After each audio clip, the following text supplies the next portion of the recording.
Hi everyone, এই ভিডিওতে আমরা Microsoft visual studio professional IDE কিভাবে ডাউনলোড করতে হয় সেটা দেখব। নর্মালি আমরা যে ভিজুয়াল স্টুডিও কোড এডিটরটা আমাদের ল্যাপটপে ইনস্টল করে থাকি সেটা হচ্ছে code editor, not completely IDE. But এখন আমরা যে ভিজুয়াল স্টুডিও কোড এডিটরটা ডাউনলোড করব এটা কমপ্লিটলি একটি IDE, software editing or software making এর জন্য। প্রথমে আমি চলে যাচ্ছি গুগলে এবং এখানে গিয়ে আমি সার্চ করব ভিজুয়াল স্টুডিও।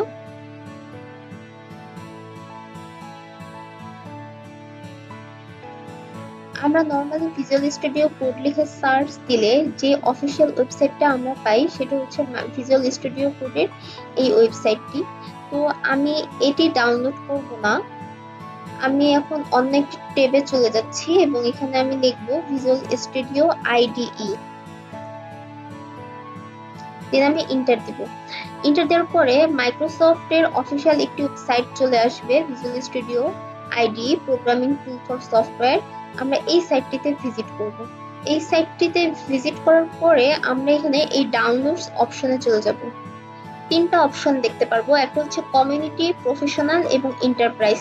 প্রফেশনাল আর এন্টারপ্রাইজটা আমরা ফ্রি ট্রায়াল নিতে পারবো এবং পরবর্তীতে আমাদেরকে এটা পেইড নিতে হবে। সো এটা আমরা নিব না, আমরা এখন ডাউনলোড করব কমিউনিটি। এটা ফ্রি ডাউনলোড, এটি powerful IDE for students, open source contributors and individuals. So আমি এখানে ফ্রি ডাউনলোডে ক্লিক করতেছি, দেন এটি ডাউনলোড স্টার্ট হয়ে যাবে। এই যে এটি অটোমেটিক্যালি ডাউনলোড স্টার্ট হয়ে গিয়েছে। তো আমার এই ডাউনলোডটা কমপ্লিট হয়ে গিয়েছে এবং আমি এখানে ফোল্ডারে ক্লিক করে ডিরেক্টলি সরাসরি ডাউনলোড ফোল্ডারে চলে যাচ্ছি।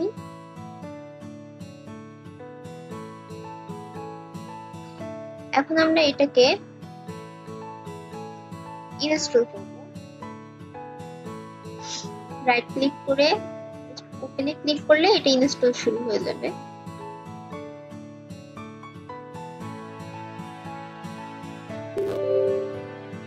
দেন একটা ইয়েস নো নোটিফিকেশন আসবে, দেন আমরা ইয়েস এ ক্লিক করব।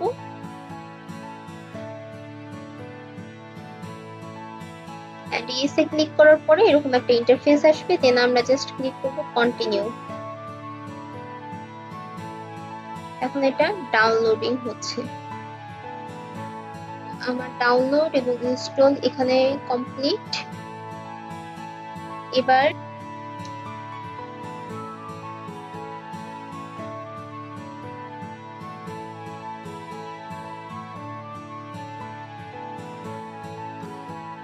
ইনস্টল হওয়ার পরে এরকম একটা ইন্টারফেস শো হবে এবং এখান থেকে আমাদের সিলেক্ট করতে হবে আমি আসলে কি করতে চাচ্ছি।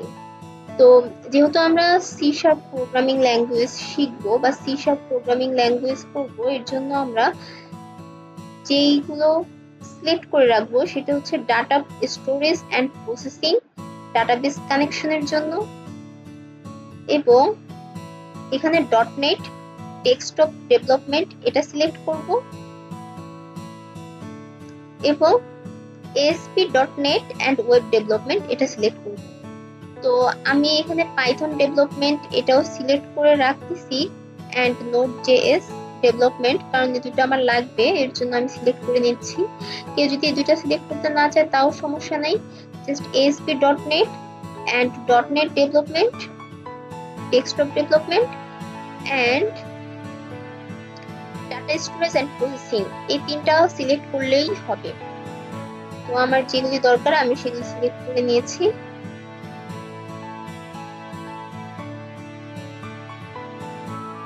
এবার আমি এখানে ইনস্টলে ক্লিক করব। এখন এটা ইনস্টল হতে ভালোই সময় লাগবে। ডাউনলোড এন্ড ইনস্টল কমপ্লিট হওয়ার পরে এখানে এরকম একটা ইন্টারফেস শো হবে এবং এখানে আমরা স্কিপ দিস ফর নাও এখানে ক্লিক করব। স্কিপ দিস নাও এখানে ক্লিক করার পরে এরকম একটা ডেভেলপমেন্ট সেটিংস অপশন আসবে। এখানে আমরা ডার্ক, ব্লু, লাইট যে কোনো একটা সিলেক্ট করতে পারি। তো আমি এখানে ব্লু সিলেক্ট করেছি এবং নেক্সটে ক্লিক করলাম। এখন এটা প্রসেসিং হচ্ছে এবং প্রসেসিং হওয়ার পরে এটা ভিজুয়াল স্টুডিও কোড ওপেন হবে। ওপেন হওয়ার পরে এখানে আমরা ক্রিয়েট এ নিউ প্রজেক্ট এখানে ক্লিক করব। ক্লিক করার পরে এখানে আমরা C# সিলেক্ট করব এবং এখানে উইন্ডোজ সিলেক্ট করব এবং এখানে আমরা লিখব কনসোল। কনসোল লেখার পরে প্রথমে যেটা এসেছে এখানে ক্লিক করব, এটা সিলেক্ট করে আমরা নেক্সটে ক্লিক করব। তারপর আমরা এখানে প্রজেক্টের নাম লিখব। তো আমি প্রজেক্টের নেম দিলাম ফার্স্ট প্রজেক্ট, এটা হচ্ছে প্রজেক্টের লোকেশন, এটা হচ্ছে আমার সলিউশন এক্সপ্লোরার। দেন নেক্সটে ক্লিক করব। নেক্সটে ক্লিক করার পরে এখানে আমি কি ফ্রেমওয়ার্ক ইউজ করতেছি সেটা দেখাচ্ছে। তারপরে ক্রিয়েট প্রজেক্ট, ক্রিয়েটে ক্লিক করার পরে আমার প্রজেক্টটা ক্রিয়েটিং শুরু হবে এবং ক্রিয়েট হওয়ার পরে আমি এরকম একটা ইন্টারফেস দেখতে পাবো। তো এখানে হচ্ছে আমার সলিউশন এক্সপ্লোরের নেম ফার্স্ট প্রজেক্ট, তার ভিতরে আমার ফার্স্ট প্রজেক্ট এবং ফার্স্ট প্রজেক্টের ভিতরে আমার হচ্ছে program.cs মেইন যে ফাইলটা সেটা রয়েছে এবং সেটাই কিন্তু এখানে ওপেন রয়েছে program.cs ফাইল। এর ভিতরে আমরা আমাদের কোড লিখতে পারবো। তো এখানে অলরেডি একটা কোড লেখা আছে হ্যালো ওয়ার্ল্ড, তো আমি এটাকে রান করতেছি। তো এটাকে রান করলে এখন আমার কনসোল অ্যাপ্লিকেশনে হ্যালো ওয়ার্ল্ড শো হবে। তো এই যে আমার হ্যালো ওয়ার্ল্ড শো হয়েছে। এখন আমি এটা ক্লোজ করে দিচ্ছি।